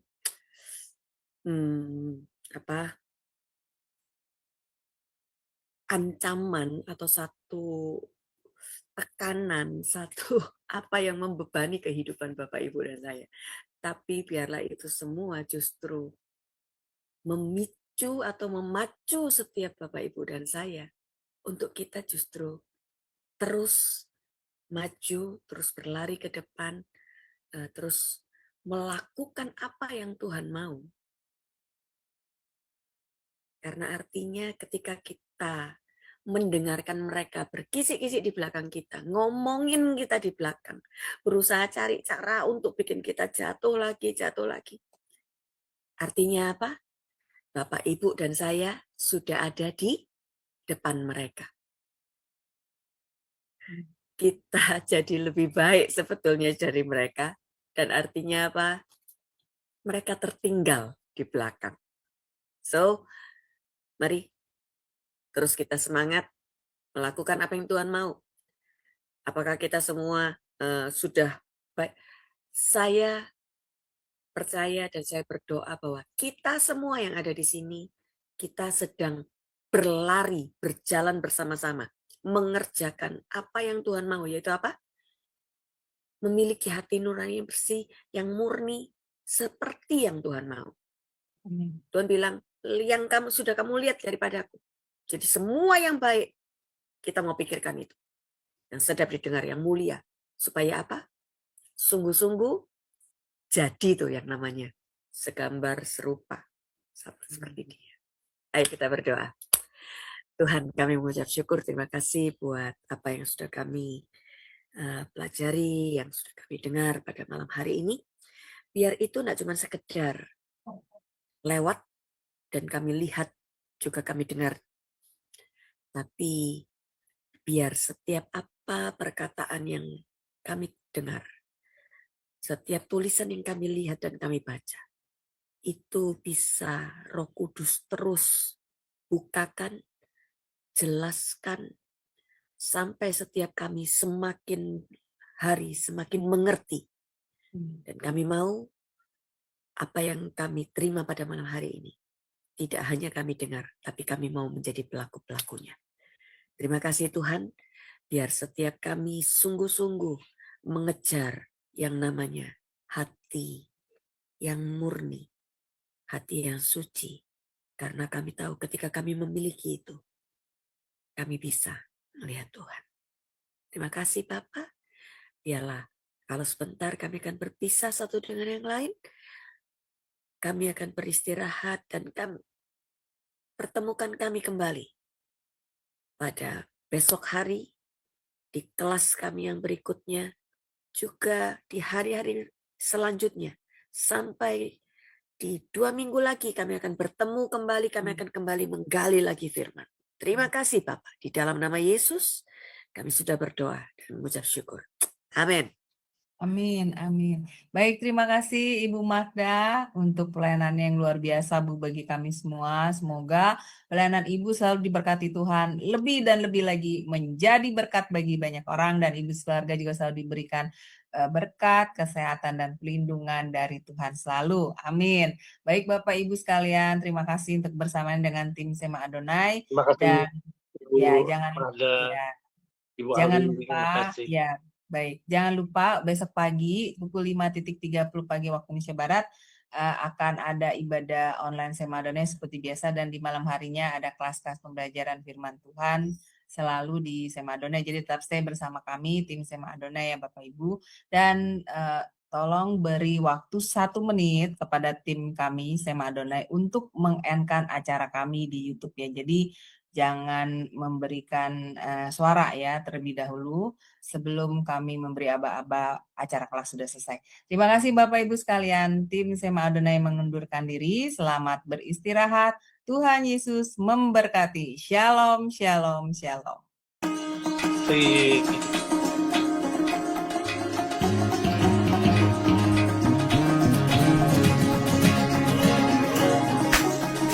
kasih ajaran malam ini.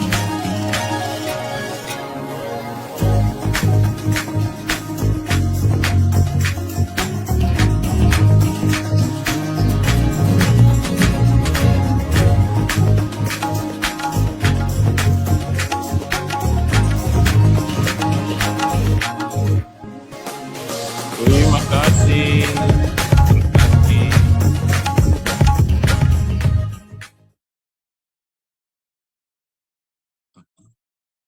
Saya tadi multitasking.